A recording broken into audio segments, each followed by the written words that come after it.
ঘটনা হয়েছে দুর্ঘটনায় জনমূলার দুইজন মাদার বোর্ডে ক্লিয়ার আলোচনা চলে আসলাম। দয়া হরি আমার ফ্যামিলি আর আমার আত্মীয় স্বজন এই ভিডিও দেখবেন না, আপনি স্কিপ করে চলে যান। এখন মেন বিষয় হচ্ছে আজকে 2 দিন ফেসবুকে ডুহা মাত্রই একটা ভিডিও মনে করেন যে স্ক্রল করতে, তারপরেও বারবার সামনে আসতেইছে। তার কারণ হচ্ছে আমার এই বাংলাদেশে আপনারা সকলেই জানেন যে আমার এই বাংলাদেশে পর্নোগ্রাফি একবারেই নিষিদ্ধ। যদি কেউ ভিডিও বানায় সেটা তো আইনতভাবে অপরাধী, তারপরেও বাংলাদেশে পর্ন ভিডিও দেখাও নিষিদ্ধ। ঠিক আছে, আচ্ছা এখন বিষয় হচ্ছে বাংলাদেশের দুইজন যে আলোচনায় আছে, যে স্ক্রিনে দিলাম আলোচনায়, এখন বিষয় হচ্ছে ওরা দুইজন মানে এই গত এক বছরেই ওরা পর্ন ভিডিও এত পরিমাণ আপলোড দিয়েছে আর এত পরিমাণ ভিউজ হয়েছে। একটা ওয়েবসাইট আছে যেই জায়গা মনে করেন যে অল বিশ্বর ভিতরে ভালো ভালো খেলোয়াড় আছে, তার ভিতরে একজন রয়েছে Johnny Singh, king of Singh. সে বাংলাদেশের সিং, মানে বাংলাদেশ লয়, অল রেকর্ডে মানে অল বিশ্বর ভিতরে একজন কিং, নাম হচ্ছে তার জনি সিং।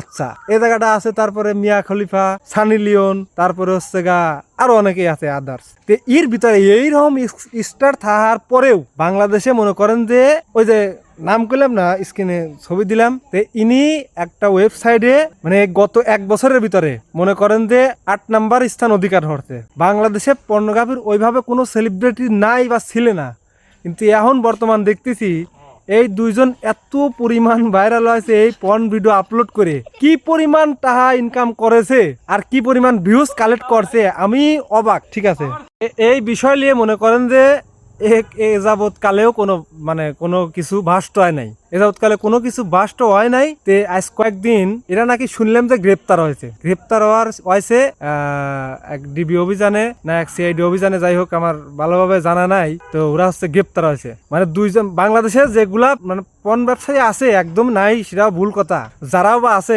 এই ফেস্টেজ বাইদে মনে করেন যে এটা সিস্টেম, একটা পরিবেশ করেছে। আর এরা এই পরিমাণ লেভেলে গেছে যে মনে করেন যে পুরা ফেস দেখাচ্ছে, পুরা বডি ফেস মানে শো করতেছে। সর্বোচ্চ মনে করেন যে 114টা কি 12টার মতো ভিডিও আপলোড করতে এক বছরে। কি পরিমাণ অর্থ উপার্জন হচ্ছে বাংলাদেশে বসে এই ভিডিওগুলো আপলোড দিছে ওয়েবসাইটে। তা আমার প্রশ্ন হচ্ছে মানে এই যে ওরা যে এই ব্যবসাগুলো করতেছে, ইরে বাপ মাও কোনে, ইরে পরিচয় কি, ইরে বাপ মা ভাই বিরাদার আত্মীয় স্বজন কে এইগুলি সহি পড়ে না কি? বুঝলাম না বিষয়টা। তে আমার কথা হচ্ছে এইসব লোকজন যদি ভালো না হয় আমার কাছে পাঠাও, বা আমার কমেন্ট বক্সে যেসব আছে না কয়েকজন ওরে কাছে পাঠা। ভিডিও আপলোড ছাড়া হিউজ পরিমাণ টাকা দিবি, সমস্যা নাই তো। ভালো হয়ে যা, দেশের বদনাম করিস নি, তোর জন্য দেশের বদনাম হচ্ছে। লাস্ট মেসেজ হচ্ছে এডি হবি, ভালো হয়ে যা, তোর জন্য দেশের দুর্নাম বদনাম হচ্ছে, তোরা কি এডি বুঝতে পারতিস না? ভালো হয়ে যা।